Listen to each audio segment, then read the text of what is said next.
그리스도의 거룩하신 이름으로 기도드립니다. 아멘. 환절기입니다. 기온 날씨가 막 변하고 기온이 막 뚝 떨어졌다 확 올라갔다가 요즘 참 우리 몸이 정신을 못 차릴 것 같습니다. 못 차리는 것 같습니다. 그리고 환절기가 되면은 유난히 감기에 많이 걸리죠. 아마도 기온이 이게 많이 올랐다가 내렸다 하느라고 옷을 제대로 이게 맞춰 입기가 어려워서 그런 경우도 생기지 않나 그런 생각도 들고요. 우리 몸이 한 겨울 동안 긴장했다가 이제 서서히 풀리면서 이 적응하는 과정 가운데에 그 감기가 유행하는 거 아닐까 그런 생각도 들어봅니다.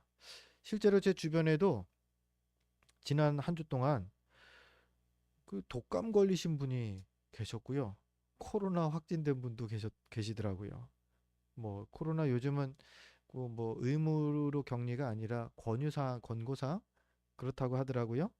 근데 어쨌든 그 목사님은 5일 동안 또 집에서 철저하게 자가격리를 본인이 했다고 그렇게 하겠다고 말씀하시더라고요.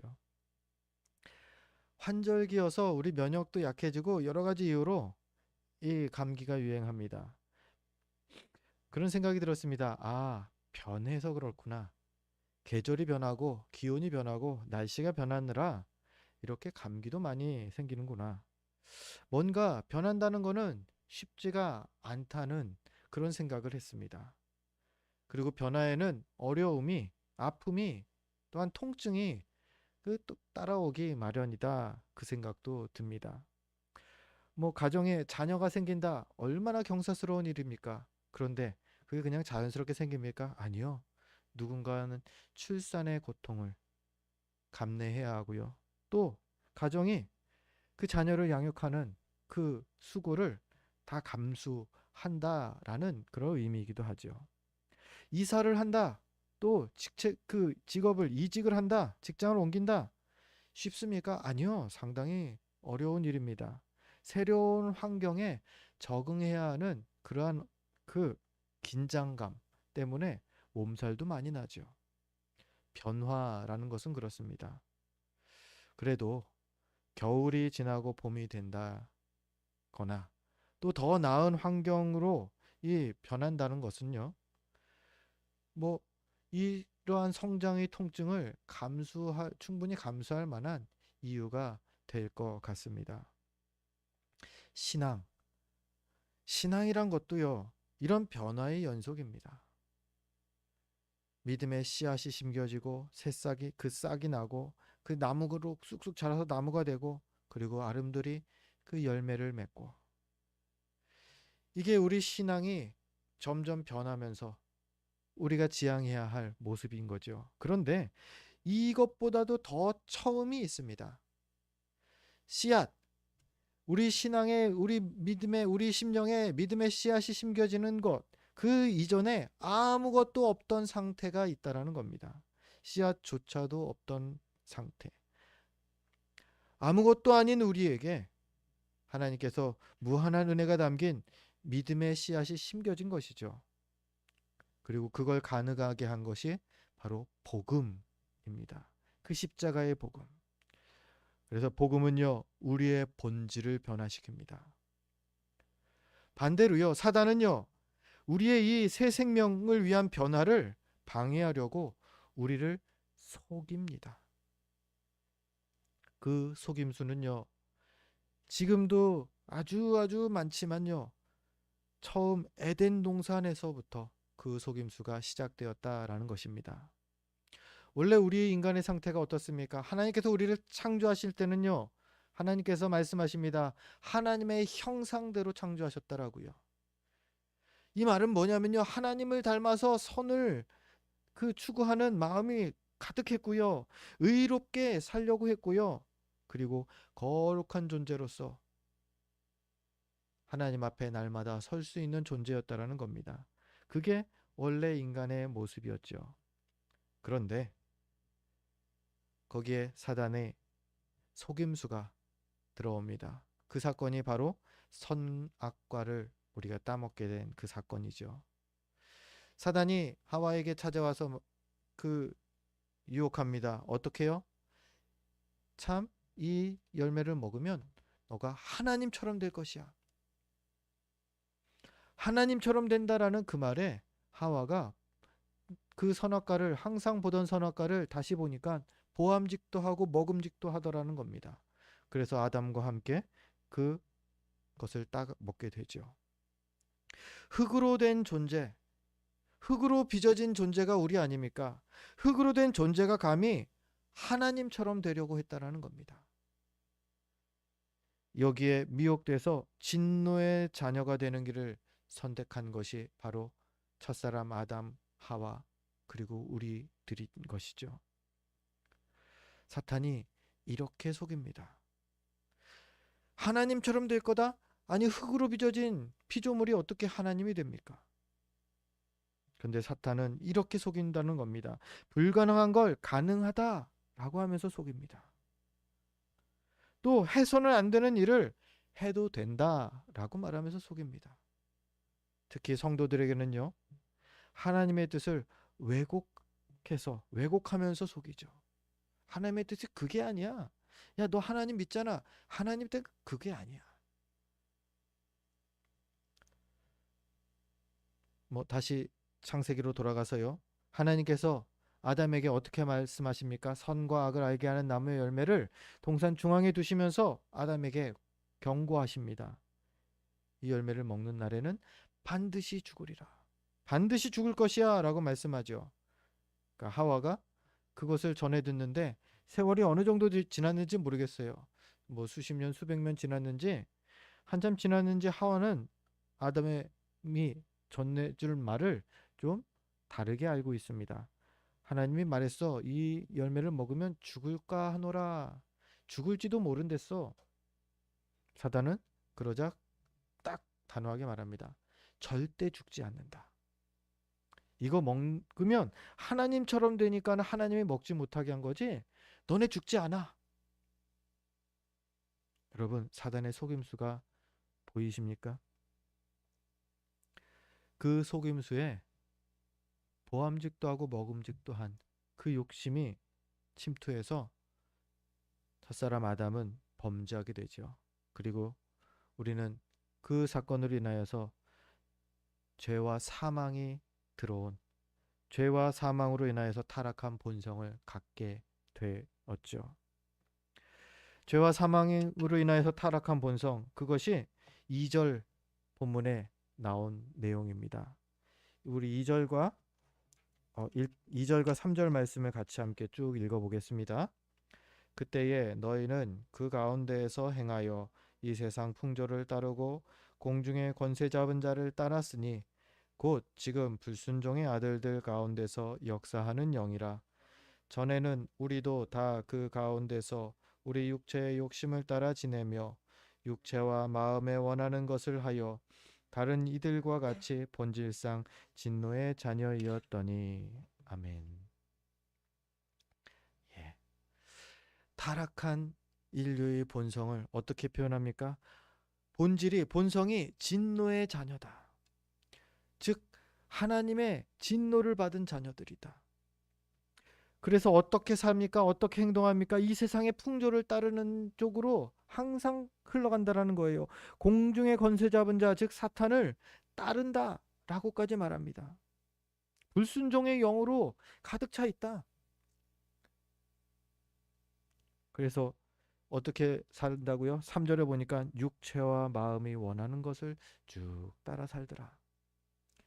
그게 지금 우리의 모습이라는 겁니다. 우리가 아무리 거룩하게 살려고 해도 우리의 본성에는, 우리의 마음, 우리 영혼에는 이게 각인되어 있는 거예요. 왜요? 원죄 때문에. 그렇기 때문에요. 사단은 계속해서 우리를 속이려고 한다라는 겁니다. 이렇게 이미 한번 속은 우리들은요, 이미 우리 안에 부패한 본성을 갖고 있고요. 사단이 그것을 가지고서 조용히 또 유혹합니다. 아담에게, 하와에게 유혹했던 것처럼 우리에게 다시 유혹합니다. 그래서 대표적으로 두 가지 정도를 속임수를 살펴봅니다. 첫 번째는요. 나는 할 수 있다라는 속임수입니다. 나는 할 수 있다. I can do it. 오, 얼마나 그 어릴 때부터 많이 들었던 내용입니까? 얼마나 이게 우리에게 힘이 되고 좀 용기를 갖게 하는 그런 그 표현입니까? 그런데 성도에게 있어서 I can do it. 나는 할 수 있다는요. 사단의 속임수라는 겁니다. 내가 조금만 더 혈기를 참았으면은 내가 괜찮았을 텐데. 이런 상황 있죠? 욱해갖고 막 열변을 토한 다음에 나중에 후회할 때 내가 조금만 더 했으면. 또 이런 경우도 있습니다. 조금만 더 노력했다면 내가 성공할 수 있었는데. 여러분, 이 두 가지 상황, 이 두 가지 말의 공통점은요. 주어가 나라는 겁니다. 내가 하면, 내가 혈기를 참으면, 내가 좀 더 노력하면 할 수 있다. 내가 할 수 있다라는 겁니다. 이것들은 자신을 믿는 말입니다. 계속 내가 할 수 있다고 속이는 사단의 속삭임입니다. 너 할 수 있잖아. 너가 할 수 있어. 어떤 문제가 있습니까? 내가 할 수 있다라는 그 슬로건을 가지고서 나아가면요. 예수 그리스도가 필요가 없는 삶이 됩니다. 내가 할 수 있는데 굳이 예수님을께 기도를 왜 합니까? 왜 굳이 예수님을 의지합니까? 사단은 너가 할 수 있으니까 네가 해. 이렇게 우리를 속입니다. 아니다. 아닙니다. 우리는 할 수 없습니다. 우리 본성은 죄와 사망이 가득할 뿐인 존재인 겁니다. 우리의 이런 본질을 잊게 하고 스스로 무언가 중요한 것을 가진 자처럼 우리를 속이려는 게 사단의 전략인 것이죠. 너는 할 수 있어. 너 할 수 있어. 우리의 본질을 알아야 합니다. 선한 것이 하나도 없는 본질, 우리의 본질을 그런 본질을 가진 존재라는 것을 우리는 고백해야 하는 것입니다. 그래야 주님을 의지하게 됩니다. 그리고 그래야 주님이 우리 안에서 일하시는 겁니다. 내가 할 수 있으니까 주님 잠시만 기다리세요. 아니요, 하나님께서는 그런 때에는 일하지 않으십니다. 나는 아무것도 할 수 없습니다. 주님만 의지합니다. 주님 일하여 주옵소서. 주님께서는요, 그 기도를 듣고 싶어 하셔요. 주님께서는 우리의 약함을 고백하는 그 기도를 듣고 싶어 하셔요. 그리고 그때에 주님께서 일하신다라는 겁니다. 여러분, 우리는 할 수 없습니다. 그런데 주님께서 우리 안에서 일하실 때 우리는 능치 못할 일이 없는 것입니다. 우리가 이 사실을 분명히 기억하고 내가 할 수 있다라는 사탄의 속임수에 넘어가지 말아야 하겠습니다. 두 번째입니다. 사탄은요, 또 이렇게도 유혹합니다. 나만 아니면 돼. TV에 많이 나오는 말입니다. 정말 어디서 갑자기 툭 튀어나오는데 깜짝깜짝 놀래요. 이 말이 나만 아니면 돼. 아주 웃으면서 자연스럽게 정말로 편안하게 이게 정상적인 그런 그 대화로 나옵니다. 개인주의를 상징하는 대표 문장일 것입니다. 나만 아니면 돼. 나쁜 거 없죠? 누구에게 피해를 준다는 것도 아니에요. 이거는. 그쵸? 나만 아니면 된다. 뭐 상관없는 말인 것 같습니다. 그런데 나만 괜찮으면 된다라는 이 말이 개인주의를 상징하는 그러한 말이라는 것입니다. 뭐 이 시대가 개인주의 시대에 맞습니다. 코로나를 겪으면서 더 개인주의가 발달했어요. 주택도요, 1인 주택이 상당히 많아졌죠. 혼자 사는 집을 뭐 국가 차원에서 권장하면서 건물을 짓습니다. 혼자 밥 먹는 문화. 코로나 전까지만 해도 혼자 밥 먹으면 비참하다라는 마음을 느끼게 했거든요. 보통 젊은 사람들도 그랬고 학창 시절에 혼자서 그 대학교 뭐 학생 식당에서 식사를 한다? 야, 이거는 왕따예요. 왕따라는 그 뉘앙스를 주변에 막 주는 그러기가 상당히 차라리 밥을 안 먹고 말지 이런 분위기였는데 지금은 어떻습니까? 와, 요즘 맛있는 샤브샤브 집을 갔는데 1인 샤브샤브 집이에요. 그게 요즘 그 트렌드이죠. 유행이죠. 혼자서 샤브샤브도 먹을 수 있게 너무 깔끔하게 잘 해놨어요. 음식 혼자 뭐 주문해서 먹는 것도 이제 이상하지 않습니다. 옛날에는 2인 이상 주문 가능. 이게 상당히 음식점마다 많았는데 지금은 혼자도 먹을 수 있게. 여러분 삼계탕을 어떻게 혼자 먹는 걸 옛날엔 상상할 수 있었습니까? 근데 지금은 혼자 먹는 삼계탕 딱 예쁜 사이즈 조그만 걸로 나오잖아요. 이런 분도 있었어요. 어떤 남자분인데 여러분 운전을 할 때 이종 면허를 왜 땁니까? 1종은 좀 크고 좀 위험할 것 같아서 2종을 따는 거죠, 안전하게. 그런데 어떤 분이 있었냐면 어떤 남자분이 나는 어차피 면허 따도 나 혼자 차 타고 다닐 거기 때문에 1종이 필요가 없어. 이러면서 2종 면허를 따시더라고요. 그러니까 승합차나 그런 걸 뭘 생각 안 하시고 그냥 나는 그냥 어차피 혼자 몰고 다닐 거야. 2종을 따시더라고요. 실력이 없어서가 아닌데. 개인주의 문화가 뭐 비단 이런 것들 뿐이겠습니까? 참 많은 그런 문화들이 우리 가운데에 들어와 있습니다. 어떻게요? 나만 아니면 된다라고요. 근데 여러분 분명히 기억하십시오. 우리 신앙에 있어서 이것은요. 뭐 세상에서의 삶의 개인주의를 요구한다면 세상에서의 삶은 뭐 따로 말씀을 안 드리겠습니다. 그러나 신앙에 있어서는요. 이거는 사탄의 속임수가 분명합니다. 심지어 이 개인주의가 교회에까지 침투했죠. 교회 중심, 우리 교회만 아니면 돼. 이런 분위기로 이 그 한국 교회 또한 세계 교회에 침투해 버린다라는 겁니다. 얼마나 무서운 일입니까? 성경의 원리는 사도행전 4장을 보니까 초대교회의 원리를 이렇게 4장 32절에서 설명하고 있죠. 우리 주보를 보면서 사도행전 4장 32절 말씀 같이 읽습니다. 믿는 무리가 한 마음과 한 뜻이 되어 모든 물건을 서로 통용하고 자기 재물을 조금이라도 자기 것이라 하는 이가 하나도 없더라. 아멘. 초대교회의 모습은 이랬습니다. 나만 아니면 돼가 아니고 우리가 함께 서로 한 마음이 되고 한 뜻이 되고 하나가 되는 것, 이것을 하나의 공동체요 이상적인 모습으로 성경은 우리에게 보여주고 있다라는 겁니다. 공동체를 이뤘다라는 겁니다. 함께를 강조했다라는 겁니다. 이게 하나님이 다스리시는 나라의 모습인 것이죠. 천국의 원리가 그렇습니다.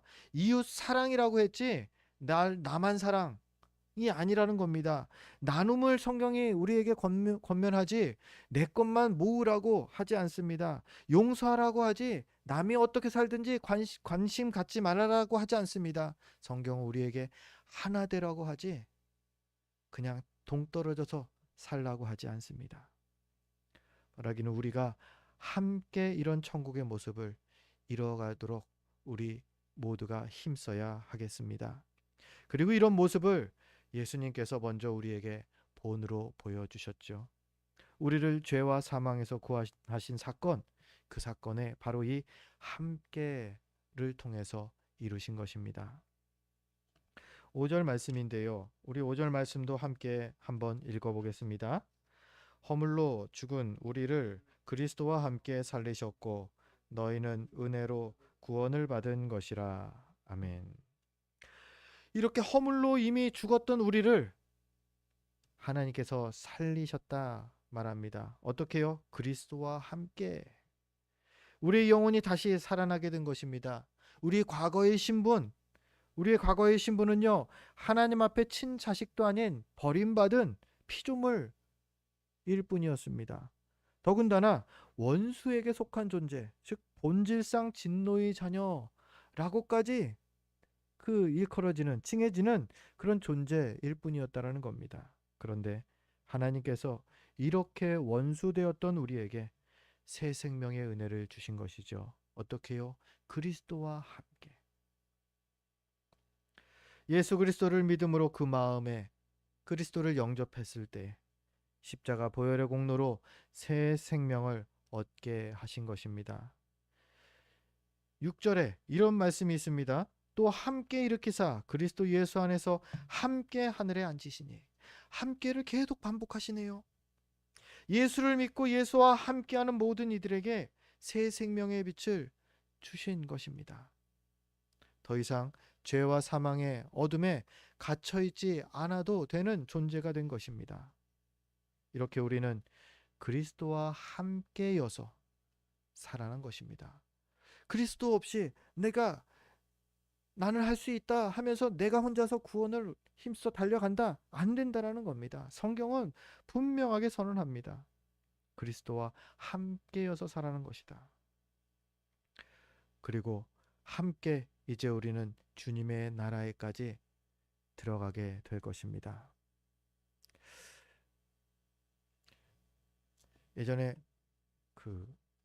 제가 캘리포니아에서 지낸 적이 있습니다. 미국 캘리포니아는 막 이게 서해 태평양이 딱 보이는 그런 큰 주인데, 거기에서 신앙생활 하던 그 교회에 어느 집사님이 집으로 초대를 했어요. 근데 그 집사님 집이 시가 그 당시에 한 15년 전인데 $10,000,000짜리 집이었어요.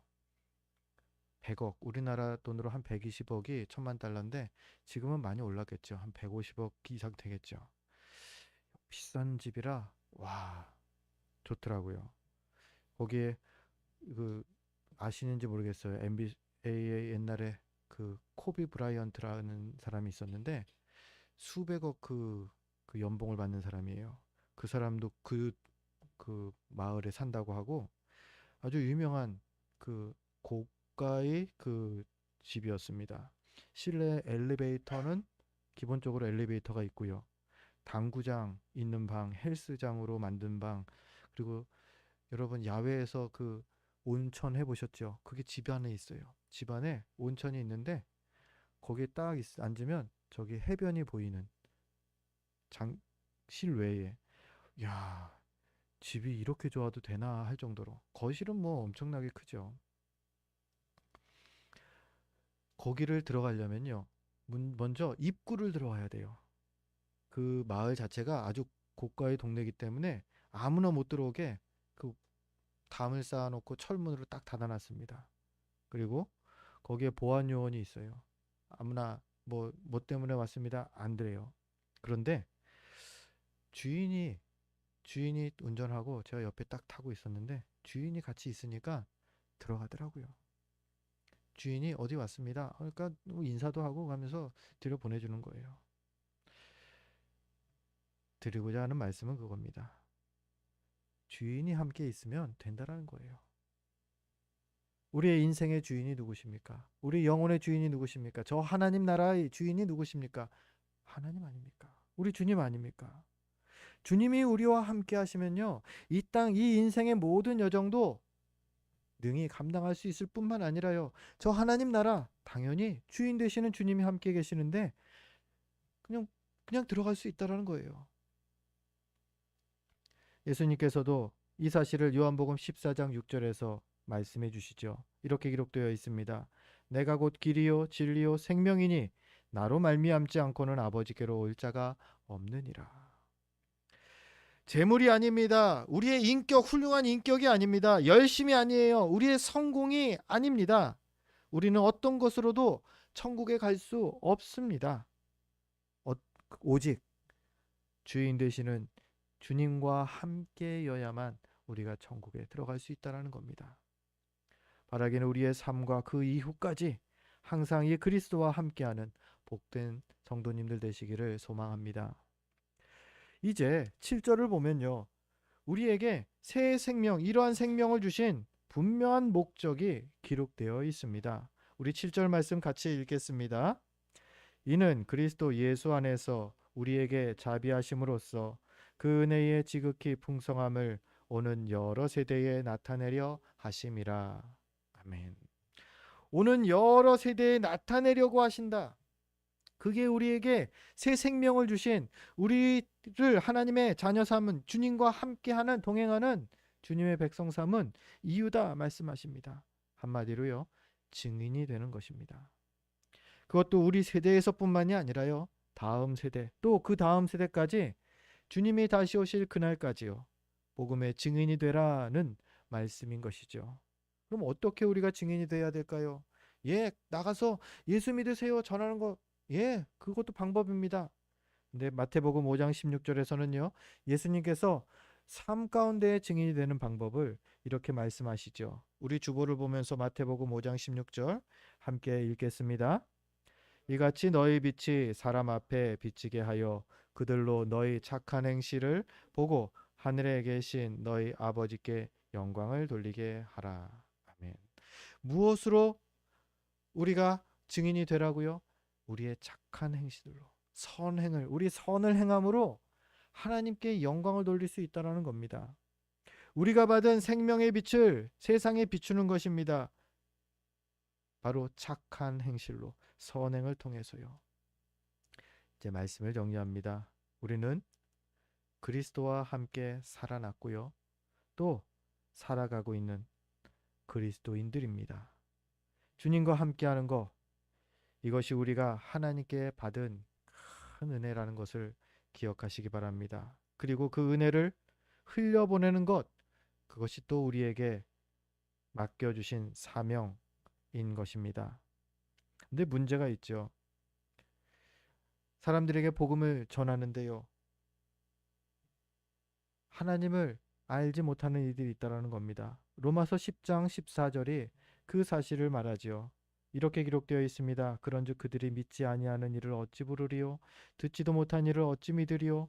전파하는 자가 없이 어찌 들으리요? 그들이 복음을 모르는데 어떻게 주님께로 돌아오겠느냐는 겁니다. 어떻게 그리스도와 함께 살아가겠느냐는 겁니다. 세상이 알 수 없고요, 또 볼 수 없는 하나님, 그 보이지 않는 하나님을 증거하는 유일한 방법으로 하나님께서는 바로 우리를 부르신 것입니다. 우리를 세우신 것입니다. 그리고 우리에게 무엇을 말씀하십니까? 너희의 착한 행실로 복음의 빛을 비춰라 말씀하시는 것이죠. 이 사실을 알고 이 땅을 사는 모든 삶 동안 선한 일을 위해서 주님께 귀하게 쓰임 받으시고, 그러다가 주님 앞에 서는 날에 착하고 충성된 종이라고 칭찬받게 되는 저와 여러분 되시기를 주의 이름으로 축원드립니다. 기도하겠습니다. 거룩하신